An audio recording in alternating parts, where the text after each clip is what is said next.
the goal is to have a vision for your life such that all things considered, that justifies your effort. Okay, so then what do? Well, then you turn down to the micro routines. It's like, okay, well, this is what I'm aiming for. How does that instantiate itself day to day, week to week, month to month? And that's where something like a schedule can be unbelievably useful. Google Calendar. It's like, make a damn schedule and stick to it. Okay, so what's the rule with the schedule? It's not a bloody prison. That's the first thing that people do wrong. They say, well, I don't like to follow a schedule. Well, it's like, well, what kind of schedule are you setting up? Well, I have to do this, then I have to do this, then I have to do this, you know, and then I just go play video games, because who wants to do all these things that I have to do? It's like, wrong. Set the damn schedule up so that you have the day you want.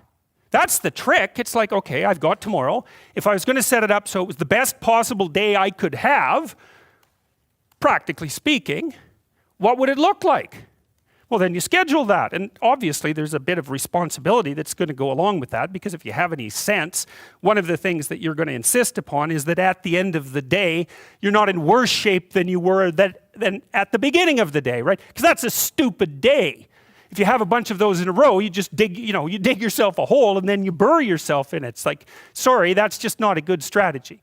It's a bad strategy. So maybe 20% of your day has to be responsibility and obligation, or maybe it's more than that, depending on how far behind you are.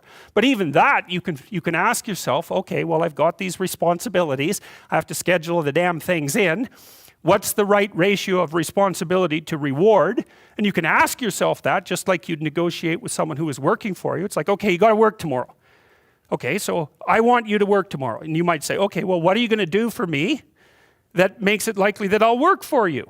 Well, you could ask yourself that, you know. So maybe you do an hour of responsibility and then you play a video game for 15 minutes. I don't know, whatever turns your crank, man. But, you know, you have to negotiate with yourself and not tyrannize yourself. Like you're negotiating with someone that you care for, that you would like to be productive and have a good life. And that's how you make the schedule. It's like, and then you look at the day and you think, well, if I had that day, that'd be good. Great. You know, and you're useless and horrible, so you'll probably only hit it with about 70% accuracy, but that beats the hell out of 0, right? And if you hit it even with 50% accuracy, another rule is, well, aim for 51% the next week, or 50.5% for God's sake, or because you're going to hit that position where things start to loop back positively and spiral you upward. And so that's one way that you can work on your conscientiousness, is plan a life you'd like to have. And you do that partly by referring to social norms. That's more or less rescuing your father from the belly of the whale. But the other way you do that is by having a little conversation with yourself about, as if you don't really know who you are, because you know what you're like. You won't do what you're told. You won't do what you tell yourself to do. You must have noticed that. It's like you're a bad employee and a worse boss. And both of those work, you know, for you. You don't know what you want to do, and then when you tell yourself what to do, you don't do it anyways. You should fire yourself and find someone else to be.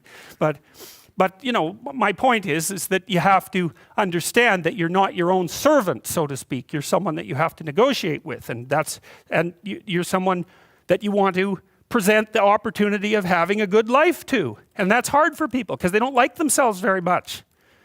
So, you know, they're always like cracking the whip and then procrastinating, and cracking the whip and then procrastinating. And it's like, God, it's so boring, and it's such a pathetic way of spending your time. And you know what that's like, because you probably waste like 6 hours a day